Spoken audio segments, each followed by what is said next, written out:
So Gervonta, Tank Davis, and Lamont Roach fought to a majority draw, and this means the huge underdog Lamont Roach not only broke Tank's KO streak, but also broke his win streak. So how did Roach do what almost nobody thought he could do, and come up a weight class to shock the world? Well, it seemed like his blueprint against Tank was a 3-step strategy that is quite simple, but proved effective, so let's dive right in. Number 1, maintain safe distance. It's no secret that Tank Davis has very fast hands to go along with his destructive power. Maintaining the distance means he gives himself ample space to see the punches coming better. It keeps him out of the danger zone where he can't see and react to the punches. The primary way he did this was by jabbing the lead hand. You see, this is a southpaw versus orthodox matchup, or an open stance matchup. This means the lead hands of both fighters line up with one another, often leading to fighters in these matchups hand fighting with their lead hands to jockey for positioning to land a punch. Hand fighting also allows them to control the space between them so that their opponent doesn't freely walk into range and punch them. This is where jabbing the lead hand comes into play. This is another form of controlling the space. You see, Tank is a skilled counterpuncher. Throwing a single jab at him from mid-range is very risky, however that's really only if you commit with the jab intending to hit him. By throwing jabs at Tank's lead hand, it makes it nearly impossible for Tank to counter Roach, since Roach isn't leaving a big enough window of opening to counter him. Roach would be able to see the counter coming and avoid it. This jab to the lead hand also keeps Tank at bay, because he can't tell if these jabs are a real jab intended for his head or not. He's forced to respect them and defend them as if they are real jabs. And lastly, these jabs force a reset. Anytime Tank were to build a rhythm or to try to set up his offense, a stiff jab to his guard momentarily throws him off and forces him to start over, or reset. This is the exact strategy Floyd Mayweather used to control distance against Manny Pacquiao, which was also an open stance matchup.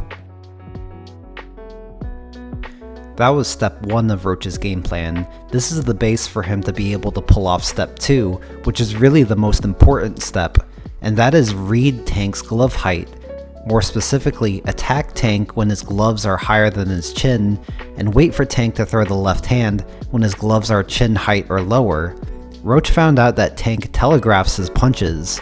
Similar to a baseball pitcher telegraphing or tipping the type of pitch he's about to throw with his glove height, Roach picked up that Tank does the same thing.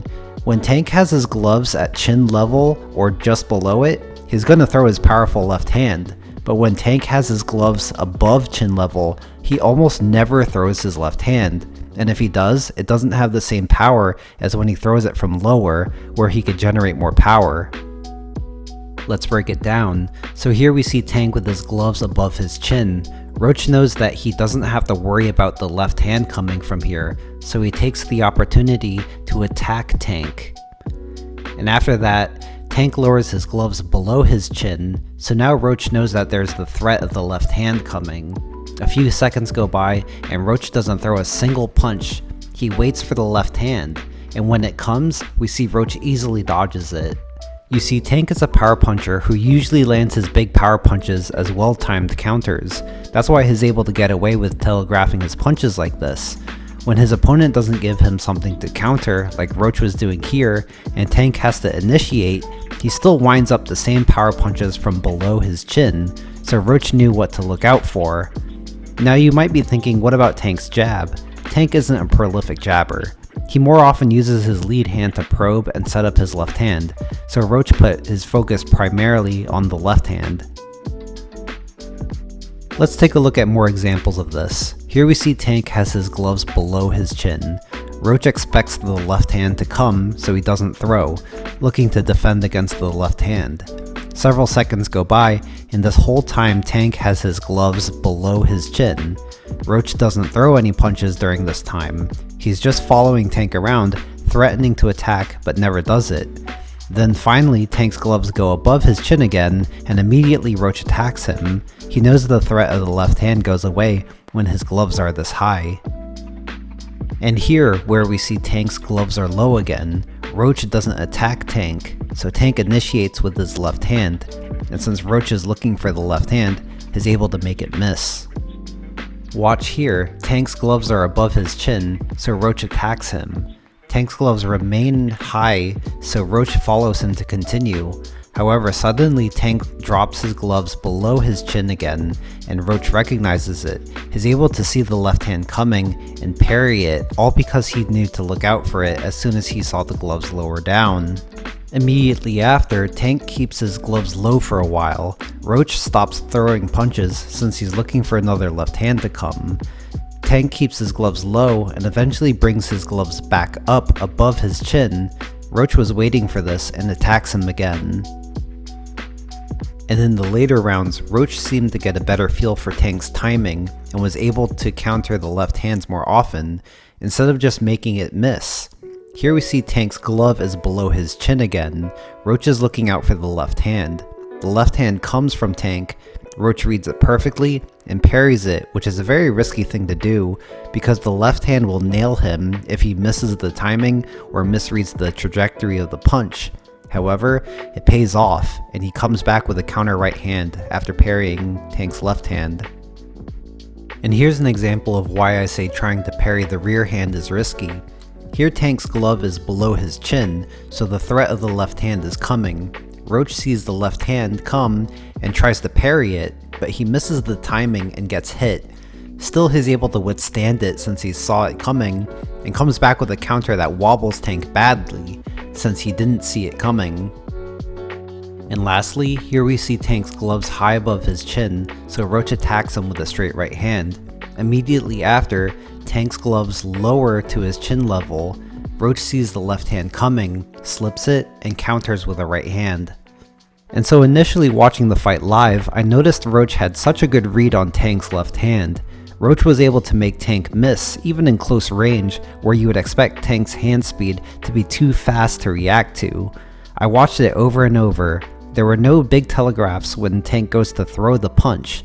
Then I noticed this strategy. Every time Tank's gloves were below his chin, Roach would never throw punches. The second Tank's hands went back up, Roach was throwing punches again. It hit me that Roach was able to react to those left hands because of the height of Tank's gloves. They cued him to hyper-focus on defending against the left hand before they came. Roach knew the punch was coming before it was thrown. Brilliant strategy. And lastly, the third and final step to Roach's game plan was to deny the download. Tank is notorious for starting slow. He doesn't throw many punches, especially in the early rounds. He tends to sit back and observe his opponent, downloading everything about them, their timing, their tricks, their habits, everything. Most of Tank's opponents come to expect this slow and mostly passive start from him, and try to take advantage of it by jumping on him to secure the rounds. In the end, it doesn't matter, because they end up showing Tank too much, and Tank finds a way to counter them and knock them out. Roach took a different approach. When Tank came out looking to download him, Roach played along with him and was passive as well. He didn't show Tank what he had up his sleeve. Of course, this is extremely risky because not definitively winning the round means these uneventful rounds can go either way, and may likely go to the A-side fighter in Tank. This could be the reason Roach didn't get the outright win from the judges, but it also allowed him to not get KO'd and actually go to the judges. I know a lot of people wanted me to talk about Tank taking a knee, and so Roach hit him with a jab. Tank said his hair product got in his eye, and he took a knee to get a timeout, which you can't do this. Steve Willis started counting, then stopped counting, which is crazy. If you take a knee voluntarily, it's a knockdown, and the ref messed this up. In the end, the fight was a majority draw. Roach may have executed a brilliant game plan against Tank Davis, but it was only enough to get a draw. Tank's best moments came when he attacked Roach with combinations, as Roach would resort to backing up in a straight line, where Tank would be able to follow him and hit him. Also the times when Tank would counter from his high guard. Both of these were few and far between, and Roach's strategy isn't foolproof. That's because there is no such thing as a foolproof strategy. Roach would take a calculated risk in attacking Tank when his gloves are high, because Tank usually doesn't counter from there.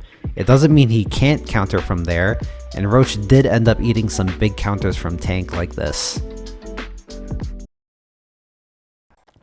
And that's going to do it for this one. Thank you to all my GOAT tier patrons: Jason Maheenan, Grant Gabriel, Albert Chen, Gostali Geza, Marshall Bott, Jesus Galindo, Nyan Valdez, MSM Neil, RC, Daniel Contreras, Lionel Johnson, Val Ravenheim, Jacob McMillan, JJJR, Sua, Maxwell Hodge, Josiah Rozier, Braden Sosa, Defensive Genius, and my channel member Lucas Miller. You guys all keep the channel going, and I'll see you guys all in the